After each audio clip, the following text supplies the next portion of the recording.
क्रमशः जो आए थे उनको 1 महीने तक भान नहीं रहा, इसका अभिप्राय कि उनमें उत्साह था और ऐसा लग रहा था कि मृत्यु का भय उन्हें नहीं। लेकिन जब समय की सीमा समाप्त हो गई और लक्ष्य की प्राप्ति नहीं हुई, तब उनमें बड़ी निराशा, हताशा आ गई। अब क्या करें, इधर जाएं कि उधर जाएं। कई बार कई मन में होता है कि भाई भय जग के न भय जगदीश के, संन्यास ले लिया लेकिन क्या बतावें, कुछ हुआ नहीं। अब लौटे तो भी गड़बड़, न लौटे तो भी गड़बड़ है। तो बेचारे बंदर उस असमंजस में स्थित है। तो यह असमंजस की स्थिति भी अच्छे से अच्छे साधकों के जीवन में आती है। और उस समय संपाति ने आकर के जो उपदेश दिया, अब वहां भी अंतर है। उस संपाति ने ये कह दिया, मेरी ओर देखो। संपाति जटायु के भाई हैं। संपाति के पंख सूर्य की ओर प्रयाण करने में जल चुके हैं। और जब बंदरों को संपाति ने ये बताया जो अशोक वाटिका है लंका, और 100 योजन समुद्र के बीच में वो लंका है बाद में, और वहां अशोक वाटिका है और वहां सीता जी निवास करती हैं, तो बंदरों को तो नहीं दिखाई देता। लेकिन बंदरों से उन्होंने कहा कि आपको नहीं दिखाई देने पर भी मुझ पर विश्वास करना चाहिए। आप देख सकें तो देखिए और न देख सकें तो जो संत महात्मा जो उनको पर आप विश्वास कीजिए। तो इन दोनों का ही महत्व है। पर अब दिखा तो दिया, मान भी लिया कि उस लंका में सीता जी हैं, लेकिन ये जो बीच में अगाध समुद्र लहरा रहा है उसका क्या होगा। और स्पष्ट कह दिया कि इस कार्य को संपन्न तो वही करेगा कि जो लांघई 7 योजन सागर करई सुराम काज मतिया कर। इस 100 योजन के समुद्र को जो पार करेगा वही मतियागर सीता जी को प्राप्त करेगा। और यह समुद्र क्या है, इसकी ओर एक दिन संकेत किया गया था। मैंने पत्रिका में गोस्वामी जी कहते हैं, जीवन में सबसे अच्छे से अच्छे कार्य करने पर भी, दान धर्म आदि सब कुछ करने पर भी व्यक्ति देहाभिमान से ऊपर नहीं उठ पाता। अब मेरा अपना परिचय वो देह के रूप में देखता है। सारा उसका धर्म, सारा उसका कर्तव्य, सारी उसकी चेष्टा का केंद्र शरीर है। अगर वो धर्म मानता है तो पिता की सेवा, तो शरीर के नाते, पर अगर शरीर के नाते ही पिता का वह सेवन करे तो उसको उसका कल्याण होगा, उसका परिणाम उसे मिलेगा। लेकिन अगर व्यक्ति शरीर के केंद्र में ही रह के विचार करने लगे तो फिर नई समस्याएं उत्पन्न हो जाएंगी कि अब उसका जितना राग है, जितनी धर्म और जितनी चेष्टा है, का वो तो अधूरी हो जाएगी। इसलिए जब ये कहा गया कि भगवान जगत पिता है, तो इसका अर्थ है कि इन पिता के प्रति सम्मान देते देते हम उनके प्रति जीवन में धीरे धीरे विचार करें और तब हमें लगे कि यह पिताजी हैं, इस जन्म के पिताजी हैं और हमारा कर्तव्य इनकी सेवा है। लेकिन वस्तुतः तो हमारे जगत पिता, सबके पिता कौन है? वो है। तो धर्म का उद्देश्य यही है कि देह से प्रारंभ करके व्यक्ति को देह से ऊपर उठा देना। ऐसा प्रभु तो बड़े अनोखी लीला करने वाले हैं। तो आप जब वन के लिए चले तो आपने जनक नंदिनी को देखा कि वो तो बड़ी व्याकुल हो रही हैं। तो प्रभु उनको उपदेश देने लगे और उपदेश देते हुए कहा किसी थे, तुम जानती हो सबसे बड़ा धर्म क्या है? प्रभु ने वाक्य कहा, यही ते अधिक धर्म नहीं दूजा, सादर सासु ससुर पद पूजा। अपने ससुर और सास की सेवा से बढ़कर कोई धर्म नहीं। और देखो, पिता की आज्ञा का पालन करने के लिए मैं जन्म बन जा रहा हूं, पर यहाँ मेरे साथ यदि चलोगी तो धर्म का पालन होगा। और यहाँ रह करके मेरी माँ कौशल्या का पिताजी दशरथ की सेवा करोगी तो सबसे बड़ा धर्म होगा। और फिर बता दिया कि आपके रहने से कितना अच्छा होगा। माँ मेरे शोक में व्याकुल हो जाएंगी और तब आप रहेंगी। तो जब जब माँ तो करी सुधि मोरी, होई है प्रेम विवश मति भोरी, तब तब तुम कही कथा पुरानी, सुंदरी समझाए हो मृदुवानी। तुम उनको प्रेम से समझाना। और ये मैं नहीं कहता कि तुम सदा यहीं रहो, बस मई के ससुरे सकल सुख। जब तुम्हारी कभी इच्छा हो तुम्हारा जनक के यहाँ चली जाना, पिता के वहाँ पिता है, यहाँ पर पिता की सेवा करना। जब प्रभु ने उपदेश दिया तो वस्तुतः उन्होंने वही उपदेश दिया जो प्रभु के लिए देना चाहिए, जिसके लिए देना चाहिए।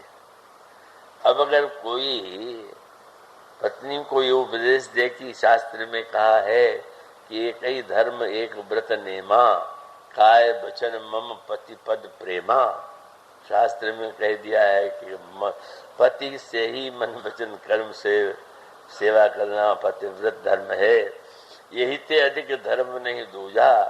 ये बस सबसे बड़ा धर्म क्या है? बोले एक ही धर्म एक व्रत नेमा, काय वचन मन पति पद प्रेमा। यह नारी के लिए केवल पातिव्रत धर्म है। तो सचमुच शास्त्रों में पातिव्रत की महिमा, पर पातिव्रत का उपदेश अगर पति जी पत्नी को देने लगे तो समझ लेना चाहिए पक्के स्वार्थी हैं। इनको उस उपदेश की गरिमा से मेरे मतलब नहीं। उनका तात्पर्य है कि मुझे भगवान मानो और तुम मेरी सेवा करो, तुम इसी में तर जाओगे। तो अब जब कोई ऐसी स्वार्थपूर्ण व्याख्या करने लग जाए, अनुसुईया जी उपदेश दें उनके मुंह से शोभा है, लेकिन अगर प्रत्येक पिता, जो बोल नहीं पाता मैं, बहुत छोटी अवस्था थी मेरी, बड़े एक वयोवृद्ध सज्जन थे जो भगत जी के रूप में जबलपुर में माने जाते थे, नित्य कथा में आते थे। मुझसे कहने लगे कि कथा तो आप बहुत अच्छी करते हैं, मैं चाहता हूँ कि एक दिन आप मेरे घर पर पधारें और वहाँ थोड़ी देर कथा हो। स्वीकार किया। जब मैं गया और मैंने पूछा किस प्रसंग पर सुनना चाहे, तो उन्होंने तुरंत एक दोहा कहा, अनुचित उचित विचार तजी जे पालहि पितु वैन, ते भाजन सुख सुय सके बसहि अमरपुर ऐन। मैंने जैसा समझा, जो बात आई वो कह दिया, पर उस कथा का प्रभाव क्या पड़ा? जब मैं बाहर निकला तो उनके लड़के, वो स्वयं बहुत वृद्ध थे और जो पुत्र थे वो भी व्यवस्था बहुत बड़ी ही थी, तो कहने लगे कि जानते हैं इस दोहे की कथा क्यों कराई गई है? तो इसलिए कराई गई है कि इनका बहुओं से झगड़ा रहता और अब ये दूसरा विवाह करना चाहते हैं। तो लड़के रोक रहे हैं, तो उन्होंने सोचा कि ऐसी कथा हो जाए कि लड़के विवाह में सहयोगी बने, विरोध न करें। तो क्या तुलसीदास जी ने इसीलिए दोहा लिखा है क्या? पिता एक कहने लगे कि सबसे बड़ा धर्म पिता की सेवा है, गुरु कहने लगे सबसे बड़ा धर्म मेरी सेवा है, सास ससुर कहने लगे सबसे बड़ा धर्म मेरी सेवा है। वो भी धर्म नहीं है, लेकिन धर्म को केवल स्वार्थ से जोड़ लेना ये तो धर्म का दुरुपयोग है। और इसलिए उसका तात्पर्य ये है, उसका अभिप्राय ये है कि वस्तुतः कौन वाक्य किसे कब कैसे कहना चाहिए। भगवान श्री राम कितना अधिक व्यवहार का भी तत्व प्रकट करते हैं कि प्रभु कह सकते हैं कि नहीं नहीं तुम तो सब कुछ छोड़ के मेरे साथ चलो, ये कह सकते हैं, लेकिन प्रभु ने ये कहा कि नहीं मेरे साथ रहना धर्म है, सास ससुर की सेवा बहुत बड़ा धर्म है। प्रभु ने मानो यह इसका अर्थ है कि आप धर्म की व्याख्या वह मत कीजिए जो केवल आपके स्वार्थ का समर्थन करती है। पर हम सबका दुर्भाग्य ये कि हम धर्म का उदाहरण भी देते हैं तो स्वार्थ के समर्थन के लिए। तो भाई अब स्वार्थ के समर्थन के लिए अगर वो कोई चाहे तत्व ज्ञान का हो प्रसंग और चाहे वो व्यवहार का हो तो अनर्थकारी होगा। किसी व्यक्ति ने हत्या कर दी, पकड़ा गया, न्यायालय में लाया गया, उसने सुन रखा क्या था कि न्यायाधीश जी गीता के बड़े प्रेमी। तो उसने तो जब बयान दिया तो ये कहा कि आप तो बड़े ज्ञानी हैं, गीता में तो स्पष्ट भगवान कहते ही हैं कि जातस्य ध्रुव मृत्युम ध्रुवम जन्म मृतस्य च तस्माद अपरिहार्यार्थे न तुम सोचो तुम्हारा से। जो जन्म लेता है उसकी मृत्यु होती है, जिसकी मृत्यु होती है उसका जन्म होता है, इसलिए शोक करना व्यर्थ है। तो जो मरा है वो जी जाएगा फिर से। तो आप तो गीता के पाठी हैं, विद्वान हैं, तो आप मुझे छोड़े। तो अगर गीता और रामायण का यही उपयोग रह जाए कि हर व्यक्ति धर्म को और उसकी व्याख्या को अपने स्वार्थ से जोड़ दे, तब उसने धर्म का दुरुपयोग किया। तो ये भगवान श्री राम के चरित्र की मानता है। कभी भी किसी को अपने लिए नहीं, जब भी कहेंगे तो नहीं, इनकी सेवा करो, दूसरों की सेवा करो, तो सास ससुर की सेवा करो। जनक नंदिनी सीता ने वहां संवाद और ऊंचे स्तर पर चला गया। जनक नंदिनी ने कहा, महाराज आपने जब ये कहा कि सास ससुर की सेवा करो, तो आप भी ये मानते हैं क्या कि सास ससुर यही राजमहल में? प्रभु को इसलिए चुप हो जाना पड़ा क्योंकि सीता जी ने जो उत्तर दिया वो बहुत ऊपर का उत्तर था। और सीता जी ने वो कहा जो ये सब सही अर्थों में। उन्होंने कहा, महाराज आप यही तो कह रहे हैं ना कि सास ससुर की सेवा करना चाहिए, तो मैं सास ससुर की सेवा के लिए तो आपके साथ चलना चाहती हूँ। तो वहां सास ससुर, तो उन्होंने कहा, सास ससुर सम मुनितीय मुनिवर। मुनि पत्नियां क्या मेरी सास नहीं है? क्या मुनि मेरे ससुर नहीं है? क्या आप भी कहेंगे कि मैं केवल यही मानूं? मैं सेवा करती रही, भविष्य में सेवा करूंगी, लेकिन मैं तो ये समझती हूँ कि सास ससुर जो है वन में सेवा ही तो करनी है उनकी। मानो यह संकेत उनका था कि वस्तुतः आप और वैदेही को उपदेश देह वाला दें। मैंने बोले ये संवाद किसका है? वैदेही बोल रहे हैं। वैदेही माने जो देह से ऊपर उठी हुई, देह की वृत्ति जहाँ है ही नहीं, देह से जिनका जन्म भी नहीं हुआ। और जब उनसे प्रभु ने कहा तो उन्होंने कहा, महाराज आप जो कहते हैं मैं वही करने के लिए आपके साथ चलूंगी, इसलिए मैं आज्ञा दूंगी, आज्ञा दीजिए मुझे। और इसलिए प्रभु को, क्योंकि जनक नंदिनी सीता ने, कौशल्या जी भी उसमें थी, तो उन्होंने कहा था कि पुत्र सीता को समझाओ कि वो साथ में न जाए। विश्व बाटिका की सोह सुत सुभग सजीवन मूरी। जहाँ जंगल में विष ही विष हो, वहां कोई अमृत की जड़ी लगा दे तो कैसा रहेगा? तो जनक नंदिनी ने निवेदन किया कि मानो जो कहा उसको दूसरे ढंग से भी तो सोचा जा सकता है। तो उन्होंने कह दिया, विष की वाटिका में अमृत की जड़ी, जहाँ विष की वाटिका नहीं वहां अमृत का क्या उपयोग? मानो उन्होंने सब कुछ छोड़ करके सेवा, ये समझ की बात ये मानो। और ये नहीं कि उसके बहाने उन्होंने सास ससुर की सेवा छोड़ दिया। जब चित्रकूट में सासें आई और दशरथ जी की तो मृत्यु हो चुकी है, तो गोस्वामी जी ने कहा कि एक सास की सेवा करना कठिन हो समझते हैं। कहते हैं दशरथ जी के 700 विवाह हुए थे।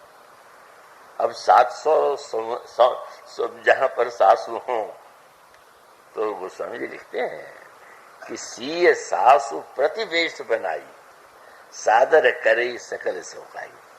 श्री किशोरी जी ने भी 700 रूप बना लिए और 700 रूपों में सभी जो सासु हैं उनकी सेवा कर रहे हैं। तो उसका मूल तात्पर्य यह है कि हम व्याख्या के समय इस बात को ध्यान में रखें कि हमारा उद्देश्य, हमारी व्याख्या हमें सत्य से वंचित न करे, हमें केवल स्वार्थ की दिशा में न ले जाए।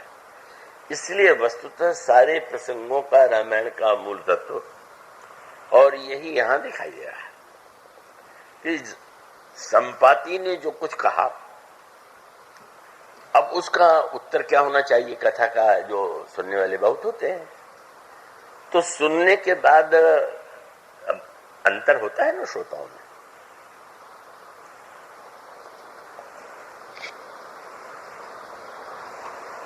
तो उस समय जो बात कही थी, संपाति ने ये कहा कि मेरी ओर देखिए, और आपको मैंने केवल सीता जी को दिखलाया, तो फिर वो जो व्यक्ति स्वयं जाएगा तो उसको क्या पंख कृपा का नहीं मिलेगा क्या? नहीं, कह देना बात और है, सुन लेना और बात है। पर जामवान जी ने बहुत अच्छा उत्तर निकाल लिया। जामवान जी ने कहा कि भाई, इन्होंने कह दिया कि मतियागर वही है जो समुद्र को पार करे। कृपया चैतन्य रहिएगा, कोई अभी वेदांत के गहन में नहीं आपको ले जा रहे हैं। तो अब उस समय जामवान जी ने जो उत्तर दिया, ये लीला में उपदेश के लिए है। जामवान जी ने कहा कि आपने कथा ध्यान से सुनी कि संपाति ने ये कहा कि हाँ, मैं दिखला तो दे रहा हूं, पर बूढ़ भयों न तो करते हूं, मैं बूढ़ा हो गया, नहीं तो शायद। तो कथावाचक भी बूढ़े हो, मैं भी बूढ़ा, तो आप समझ लीजिए मैं कैसे कर सकता हूं। जामवान जी ने कहा, जब मैं जवान था का उस समय बलि बांधत प्रभु, वृद्ध जनों को पुरातन की याद बहुत आती। स्वभाव है, मानो को तो याद दिलाया। जब भगवान वामन रूप में विराट बने तो उस समय मैंने उभय घड़ी में दीन्यों 7 प्रदक्षिण गाया। मैंने 2 घड़ी में उनकी 7 प्रदक्षिणा करी, लेकिन अब क्या करें, अब तो आप जानते हैं कि अब मैं बूढ़ा हो गया हूं, इसलिए काम मेरे बस का नहीं। और बंदरों ने कहा कि हाँ, सुन तो लिया, पर उन्होंने ये कह दिया कि जो मतियागर होगा, तो हम उतने मतियागर नहीं है, हमारे इस बस की बात नहीं। तो आगर नहीं है, तो फिर अंगद ने तीसरा उत्तर दे दिया। क्या? अंगद जी ने कहा, अंगद कहा जाऊं मैं पारा। चलिए, लगा कि एक व्यक्ति तो मेरा श्रोताओं में जिसने मान लिया, लेकिन उसका अगला वाक्य सुन के बंदर निराश हो गए। क्यों? उन्होंने गोस्वामी निज निज बल सब काबू भाखा, पार जानकर संशय राखा, जरठ भयों अब कहो रिछेसा, नहीं तन रहा प्रथम बल लेसा, जब ही त्रिविक्रम भयो खरारी, तब मैं तरुण रहूं बल भारी, बलि बांधत प्रभु बाढ़े, सो छवि बरने जाए, उभय घड़ी मां दीन्यों 7 प्रदक्षिण गाए। और बंदर कहते हैं, महाराज 100 योजन न होता, मानो देह में भी एक सीमा होती है। कुछ लोग देह को ही सबसे धर्म का केंद्र बना करके जीवन भर केवल देह धर्म के नाते फिर अन्यत्र जो देह है उनसे द्वेष पा लेते हैं। ये इसीलिए देहाभिमान बड़ा कठिन है। अब अगर एक पतिव्रता अपने को पतिव्रता मान करके सास ससुर की अवहेलना कर दे, परिवार के लोगों की अवहेलना करे कि नहीं मेरे लिए तो केवल एक ही धर्म है पति की सेवा, तो भी उसने अनर्थ कर दिया। का उसका अभिप्राय है कि व्यक्ति बहाने ढूंढता है और बहाने ढूंढ करके अंत में वो देह में ही केंद्रित हो जाता है। सत्य तो ये है कि जामवान जो बात अंगद कही जाऊं मैं पारा, पर जिय संशय बचे फिरती बारा। चला तो जाऊं पर लौट करके आऊंगा कि नहीं, इसमें संशय। अब ये संशय पीछे नहीं छोड़ रहा, पर ये जो संदेश दिया, अगर इसको पूरी तरह से किसी ने सुना समझा, तो वो एकमात्र हनुमान जी थे। और उनके चरित्र में आप देखेंगे कि जो संपाति के द्वारा उपदेश दिया गया, और जब आप ये पढ़ते हैं कि वो समुद्र के ऊपर से चले गए, तो इसका अर्थ है कि एकमात्र हनुमान जी ही देह के अभिमान से ऊपर उठे हुए। इसलिए अगर जामवान जी ने देह के नाते से याद दिलाया कि आप पवन के पुत्र हैं, तो हनुमान जी पर कोई प्रभाव नहीं पड़ा। वे पवन के पुत्र बनकर लंका में नहीं गए, संपाति ने स्पष्ट कह दिया था। आप बस इसका ध्यान करिए, आप कौन है? आप राम के दूत हैं। ये साधारण शब्द नहीं था। दूत शब्द जो है वो बहुत साधारण से साधारण अर्थ में भी कह दिया जाता है, और दूत शब्द को बहुत आज भी जो राजदूत पद में होते हैं वो बड़े सम्मानित माने जाते हैं। लेकिन संसार में भी दूत का एक महत्व है, पर जो राम का दूत है, जिसको शब्द कह दिया था दासदूत, याद रखिए कि श्री राम के दूत हैं आप। तो ये बात तो सबने सुना, पर सुनने के बाद जिन्होंने जीवन में उसको उतार के दिखाया वो हनुमान जी। बस आप ये देखेंगे दूत माने क्या होता है। और एक बात पर आपने ध्यान दिया कि शास्त्र कहता है दूत को मृत्युदंड नहीं दिया जा सकता। बड़ी अनोखी बात है। दूत चाहे जो कुछ कह जाए, पर आप उसको मार नहीं सकते। ऐसे ही हनुमान जी को जब रावण ने मारने का आदेश दे दिया कि बंदर बड़ा ढीठ है, ऐसा कह रहा है वैसा कह रहा है, इसको मार डालो, तो विभीषण ने आकर के यही कहा कि आप क्या कर रहे हैं? नीति विरोध न मारिए दूता। दूत को नहीं मारा जाता। दूत को क्यों नहीं मारा जाता? ऐसा नियम क्यों था? बहुत ही तात्विक सत्य है। और इस शब्द के तत्व पर विचार कीजिए। दूत को नहीं मारा जाएगा, क्यों? क्योंकि दूत जो है कर्ता बन करके नहीं जानता, निमित्त बन के जाता है। ये बड़ा ये वेदांत का तत्व है। इसका अभिप्राय कि दूत वह नहीं बोलता जो उसके बुद्धि में, वह बोलता है जो स्वामी ने कहा।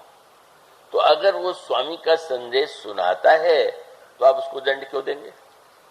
अब भाषण देने में कोई भूल हो और आप इस माइक्रोफोन को दंड देने लगे, लाउड स्पीकर को दंड देने लगे, तो बड़ी नासमझी की बात है। मतलब दूत जो है वही हो सकता है जो कर्तृत्व सुने, जिसके जीवन में कहीं पर भी। इसीलिए रावण ने हनुमान जी से कहा कि बड़ा निर्लज्ज है, पकड़ के लाए गए, खड़े हो नाक पास में बंद करके, और तुमको देख के नहीं लग रहा है कि तुम्हें कुछ संकोच या लज्जा हो रही? तो हनुमान जी ने क्या कहा? वो दूत धर्म। उन्होंने कहा मैं क्यों लज्जित हूं? क्यों? हनुमान जी ने कहा मोहिन कछु बांधे कर लाजा, कीन चाहूं निज प्रभु कर काजा। मैं क्या हूं? मैं क्या हूं जो व्यक्ति इस बात को भूलेगा नहीं कि मैं तो केवल दूत हूं। दूत को नहीं मारना चाहिए, इसका अर्थ दूत स्वयं नहीं बोल रहा। दूत का सारा कार्य जो है वो तो स्वामी का यंत्र बन के करता है। और जैसे निमित्त को दंड कभी नहीं दिया जाता, जब दंड दिया जाएगा तो करता। और जब दूत बन करके कोई व्यक्ति अपने स्वामी की भाषा बोल रहा है, तो आप में सामर्थ्य हो तो स्वामी को दंड दीजिए, और आप में अगर सामर्थ्य नहीं है तो जो दूत पहुंचाने का है। और यह दूत कार्य कितना कठिन है, कितना कर्तृत्व शून्य बनने के बाद हनुमान जी ने प्रभु ने हनुमान जी को ही क्यों चुना? सभी जो बंदर थे सभी ने आके प्रणाम किया, और प्रभु ने सबको आशीर्वाद दिया, सबसे कुशल प्रश्न किया, पर श्री हनुमान जी सबसे पीछे आए। और पीछे आए तो गोस्वामी जी ने कहा जान काज प्रभु निकट बुलावा। हनुमान जी प्रणाम कर रहे थे तो बहुत पास नहीं आगे कि ये देखा में कि हमारा तो बड़ा पुराना परिचय है, दूर से प्रभु ने कहा है। और तब प्रभु हनुमान जी के कान में कुछ कहने लगे। अब बंदर सोच ले पता नहीं क्या बात हो रही, वो सुन रहे हैं, ये कह रहे हैं, कान में कह रहे हैं, क्या कह रहे हैं? वो स्वामी जी ने कहा कि हनुमान जी ने जनक नंदिनी सीता से यही कहा मैं पशु वानर और नहीं विसरत वह लगन कान की। मेरे कान के पास बोल रहे हैं, इसलिए हनुमान जी को ये लगा कि जैसे गुरु लोग शिष्य को दीक्षा देते हैं तो कान में देते हैं, इसी प्रकार प्रभु मुझे दीक्षा दे रहे हैं। दीक्षा देने का इसलिए कि हनुमान जी से जब प्रभु का मिलन हुआ था तो हनुमान जी ने यही कहा कि प्रभु तापर मैं रघुवीर दुहाई जानो नहीं कछु भजन हो पाई। महाराज मैं तो जानते नहीं कि भजन कैसे किया जाता है, तो भजन करने की विधि कौन में बताता है? वो गुरु बताता है। और हनुमान जी को पास बुला के प्रभु कान में कहने लगे तो हनुमान जी समझ गए दीक्षा मिल गई, और वो दीक्षा मिलने का प्रभाव भी हुआ।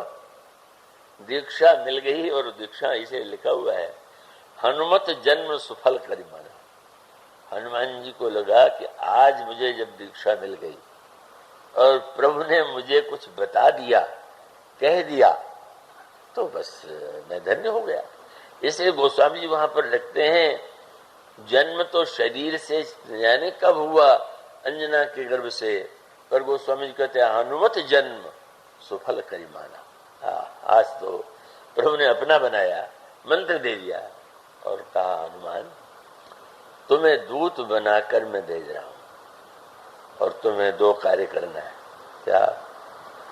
बहु प्रकार सीते ही समझायो, बहुत प्रकार से तुम सीता जी को समझाना। अभी सबसे कठिन कार्य है। जनक नंदिनी सीता के द्वारा ही संसार के समस्त जीवों को बुद्धि प्राप्त होती है। जनक सुता जग जननी जानकी अतिशय प्रिय करुणा निधान की, ताके युग पद कमल मनावो जास कृपा निर्मल मति पाओ। जो दूसरों को निर्मल मति देने वाली है उनको तुम्हें समझाना, और उसके साथ साथ वर्णन क्या करना है? बोले कई बल विरह, तुम बल और विरह का वर्णन करना, और वेग तुम आए, तुम जल्दी आना। नन्हा सा वाक्य है और उसमें प्रभु ने क्या कहा, और ऐसा कहने के बाद प्रभु ने अपने हाथ से मुद्रिका निकाल करके हनुमान जी को दे दिया। उस मुद्रिका में राम नाम निकला, लिखा हुआ है। तो हनुमान जी को लगा कि दीक्षा में मंत्र भी मिल गया, ये मुद्रिका जो है वो राम नाम की है। तो उससे बढ़ करके और उसके बाद हनुमान जी ने अगला कार्य कितना सुंदर किया। आश्चर्य था कि इतने व्यक्तियों के होते हुए भी भगवान ने हनुमान जी को ही क्यों चुना कि वो मेरे बल का वर्णन तुम जाके करना, और ये क्यों चुना कि मेरे विरह का वर्णन तुम करना। और विरह के वर्णन की बात सुन करके बाद में तो लोग आश्चर्य हुआ। हनुमान जी प्रभु से कहे तुम मेरे विरह का वर्णन करना। अब जिन हनुमान जी ने विवाह किया नहीं, बाल ब्रह्मचारी हैं, विरह जानते नहीं, उनसे कह रहे मेरे विरह का वर्णन करना। वो तो बेचारा जो नल था, जब दमयंती से वियोग हो गया तो विलाप करके उसने कहा क्या बतावें, किम करो क्वक्षामी रामो नास्ति नहीं पले, क्या करूं कहाँ जाऊं, पर श्री राम आज होते तो उनसे मैं बताता। क्यों? बोले पत्नी विरहजम दुखम रामो जाना थी केवल, पत्नी के वियोग का दुख श्री राम ही जानते हैं। तो नल बेचारा तो श्री राम को ढूंढ रहा, क्योंकि पत्नी विरह का दुख हो जानते, और भगवान हनुमान जी से कहते हैं कि मेरे विरह का वर्णन करना। बहुत बड़ी बात थी। महाराज आपने हनुमान जी से बल का वर्णन करने के लिए क्यों कहा? और क्या कोई आपके बल का वर्णन नहीं कर सकता था? बोले संसार में प्रत्येक व्यक्ति अपने ही बल का तो वर्णन करता है, वो मेरे बल का वर्णन क्या करेगा? जिसको अपने और जो अपने ही विरह के लिए व्यथित हो रहा और व्यथित होकर के संयोग को लक्ष्य मानता है, न तो हमारा विरह बल, और बल है तो विरह नहीं होना चाहिए, और विरह है तो बल नहीं होना चाहिए। ये साधारण शब्द नहीं। बलवान है तो दूरी क्यों होगी? वियोग है तो अगर शत्रुघ्न के द्वारा है तो शत्रु को मार करके वो वियोग दूर कर देगा, और यदि विरह है तो बल नहीं होगा। प्रभु ने विचित्र कार्य सौंपा, मेरे बल का भी वर्णन सुनाना, मेरे विरह का भी वर्णन सुनाना। और हनुमान जी को मुद्रिका प्रभु ने दिया तो हनुमान जी ने क्या किया, उस मुद्रिका को लेकर के मुंह में डाल लिया। बस भगवान और भक्त का संवाद हो गया। महाराज आपने ये कार्य कर दिया है, क्या मैं कर सकता हूं? क्या मैं क्या सचमुच आपके बल और विरह का वर्ण करने में सक्षम हूं? तब बोले ये मुद्रिका जो आपके नाम तत्व से आपके भी कर कमलों में रही, जनक नंदिनी सीता के कर कमलों में भी रही, यही आप दोनों के प्रेम तत्व को बोलेगी। मुंह मेरा होगा पर बोलेगी तो आपकी मुद्रिका बोलेगी। यह दिव्य भावना माने लगता है, पर हनुमान जी का तात्पर्य था, पर यही जिसमें वृत्ति है, मैं नहीं बोलूंगा, हमारे प्रभु बोलेंगे, उनका नाम बोलेगा, उनकी मुद्रिका बोलेगी। ऐसा दूत धर्म वो तो हनुमान जी ही उसका निर्वाह कर सकते हैं। इसलिए संपाति का जो दूत रामदूत था वो शब्द हनुमान जी ने चरितार्थ किया, और उनका दूतत्व कितना अद्भुत था, और कैसे संपाति के सारे उपदेश को उन्होंने इस यात्रा में क्रियान्वित करके दिखा दिया। अगले 2 दिनों में इसकी चेष्टा की जाए। बोलिए श्याम।